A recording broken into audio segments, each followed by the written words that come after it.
In a real-world application, you're going to use code written by other developers. To access that code, you need to understand how to add a reference to a project. I'm inside a solution called Add References that has two projects, Name Generator Lib and WPF App. You may have seen Name Generator Lib in other videos. This has a class called Name Generator, and I want to call one of these methods, like this getFemaleName. To do that, I need to add a reference in this WPF application to the DLL that's generated by this Name Generator library. To do that, I can right-click on this reference node in my WPF app and choose to add a reference. Because Name Generator Lib lives inside the same solution, I can go to this solution node, click on projects, and then look through my list of projects. In my case, there's only one, and pick the Name Generator Lib, and then click on OK. Now you see that the Name Generator Lib has been added. To delete a reference, you can right-click and choose Remove. Now, why do I need that? Let me show you. I'll open up mainwindow.xaml, and I'm going to write the code in this button to fill this list box with the names from that library. So I'll double-click on this button, and then I'll uncomment this code. To uncomment this code, I'm going to press Control-K, Control-U. Here's why I need the reference.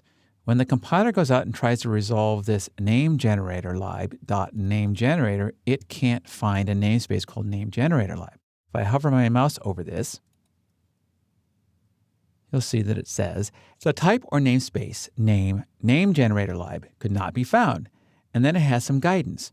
Are you missing a using directive or an assembly reference? In my case, I'm missing the assembly reference. So let's go add that back to my project. Add reference. Choose my Name Generator Lib, and then click OK.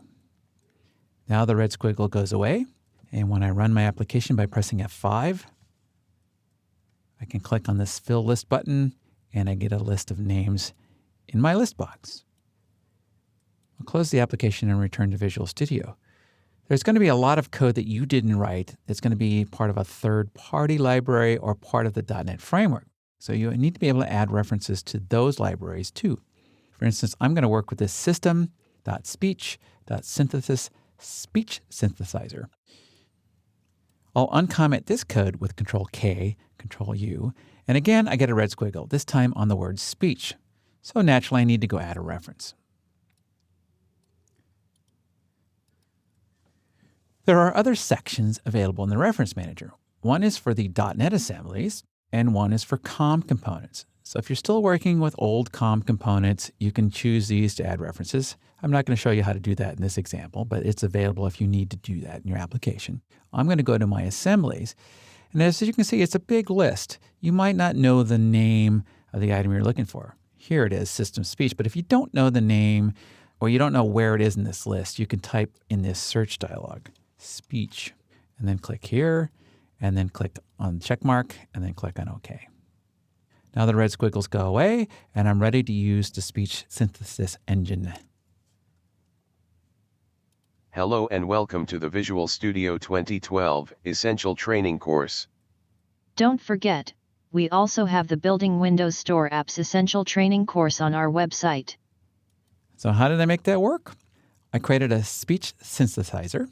I told it to use my default audio device. I gave it the sentence to speak. And then on this next one, I told it to change the gender and the age of the person speaking. These are our enumerated values. So I can choose voiceAge.adult, and then I told it what to speak in the new voice.